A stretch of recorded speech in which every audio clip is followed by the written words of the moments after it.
I'm down here at the Yea railway station. The railway line from Telleruck to Mansfield that came through Yea was opened in 1882 and it closed in 1977. So this abandoned railway station here in Yea is now only used for community gatherings. We have markets here, we have the carols at Christmas time. It's become a bit of a community place. The thing about railway stations is that they're places where people come and they wait.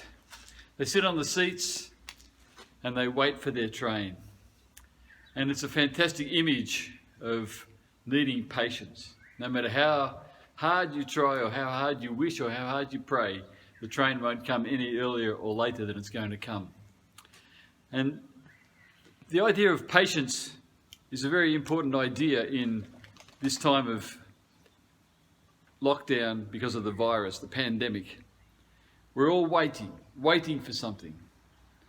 We're waiting to see what the statistics are and when the peak is going to be passed and when the curve is going to flatten and when they begin to say we will ease the lockdown. We wait for the results when we get tested. We're waiting for an end to it all when the vaccine comes and things are improved. And waiting is a very strong idea in the Bible because the Bible had a strong teaching that God would care for you and God would rescue you and deliver you from your circumstances. And so there are many psalms and poems and prayers in the Bible which go along the lines of, "How long, O Lord? How long till you hear us? How long till you answer us? How long till you come and rescue us from our situation?" And so there's a phrase developed in the Bible called, "I will wait on the Lord." Waiting on the Lord is a very powerful idea. And in the Old Testament, it's the idea of waiting in prayer and meditation and quietness of soul and being prepared to allow God to come in God's own time. In the New Testament, the idea of waiting is another strong idea. It's a different word. It's the word hupomone, which sometimes means endurance or perseverance. And it means literally under, remaining under. And I know some people like to say we don't suffer under the circumstances, we rise above them. But that's not the biblical idea, that in the circumstances, we learn patience and endurance.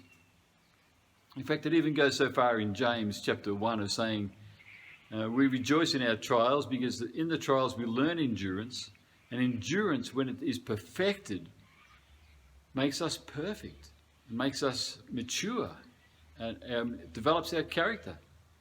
Some people even say that patience is the most important virtue of all because it's the one that is the catalyst for all the other virtues.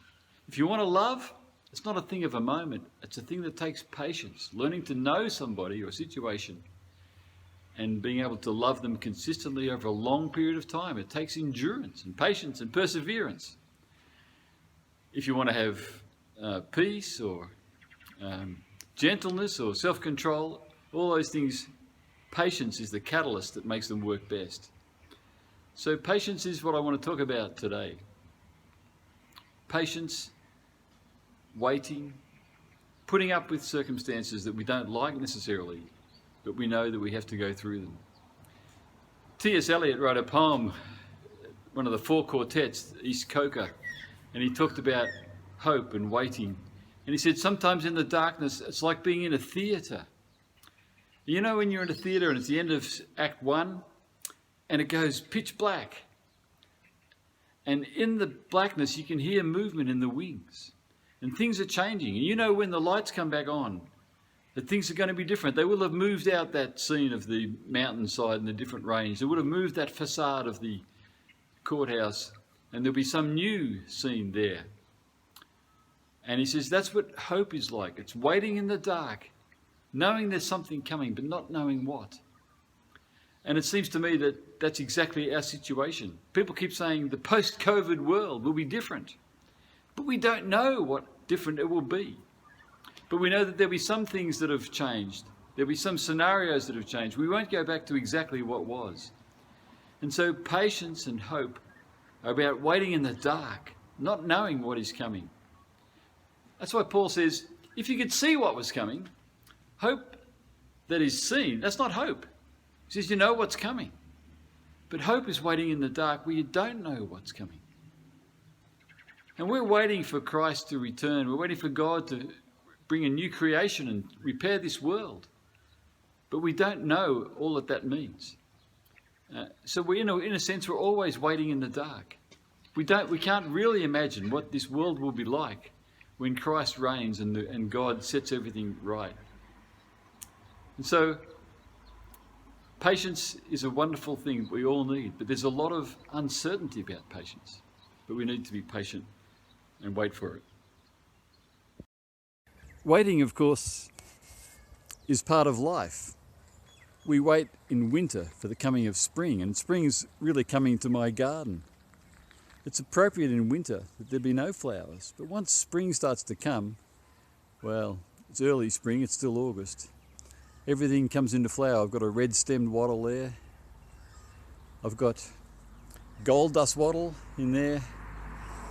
My poas are doing beautifully. Other things are in flower. There's protea.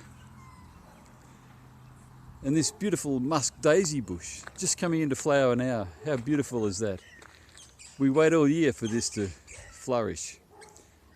And part of being human is to know that there are seasons in life, that there are things which come and go, and we don't have any control over that. We must wait because things will pass in their own time.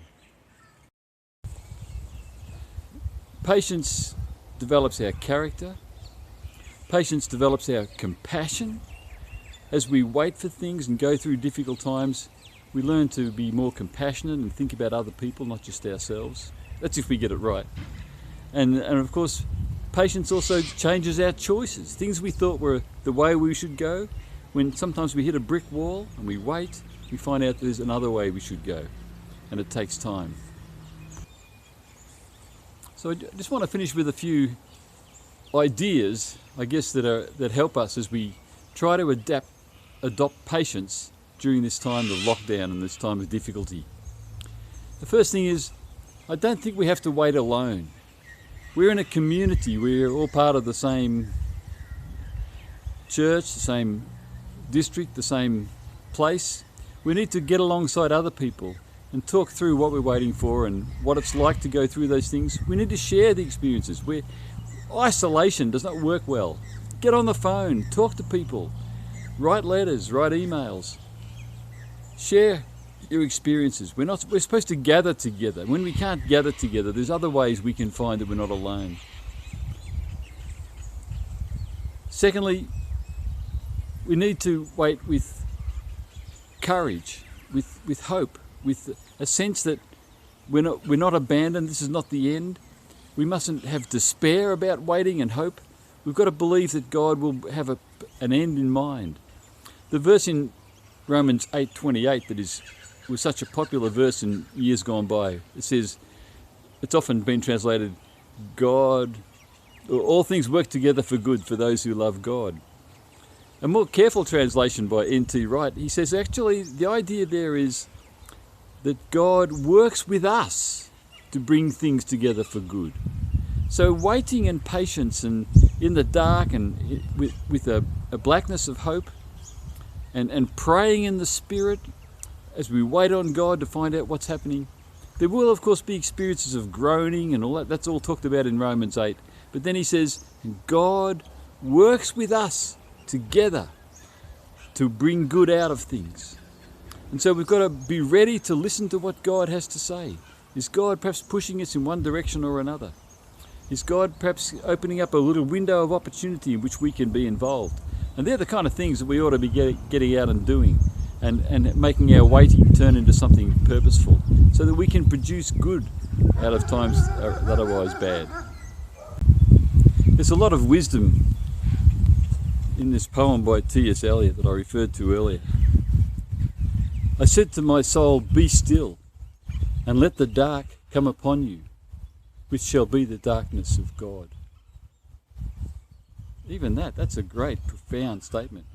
You've got to allow sometimes false hopes to be extinguished, false lights to be put out, and allow the darkness of God to come upon you, your soul to be still. As in a theatre the lights are extinguished for the scene to be changed, I was talking about this earlier, with a hollow rumble in the wings, with a movement of darkness on darkness, and the hills and the trees and the distant panorama and the bold, imposing facade are all rolled away. I said to my soul, be still, and wait without hope, for hope would be hope for the wrong thing. Wait without love, for love would be love of the wrong thing. There is yet faith, but the faith and the love and the hope are all in the waiting. Says T S Eliot, the faith, the hope and the love are in the waiting. The way you wait is an expression of faith, hope and love. That's what Paul says, now abides faith, hope and love. Everything else will pass away, but faith, hope and love are the three things that remain. But you don't hope for the wrong things, you don't love the wrong things, you don't have faith in the wrong things. You must allow the darkness of God to be upon you and the hope of God to develop in your heart. And then he says this, wait without thought, for you're not ready for the thought. So the darkness shall become the light, and the stillness will be the dancing. The whisper of running streams and the winter lightning, the wild thyme unseen, and the wild strawberry, the laughter in the garden, and the ecstasy. So it's possible in the darkness to find great joy, to find great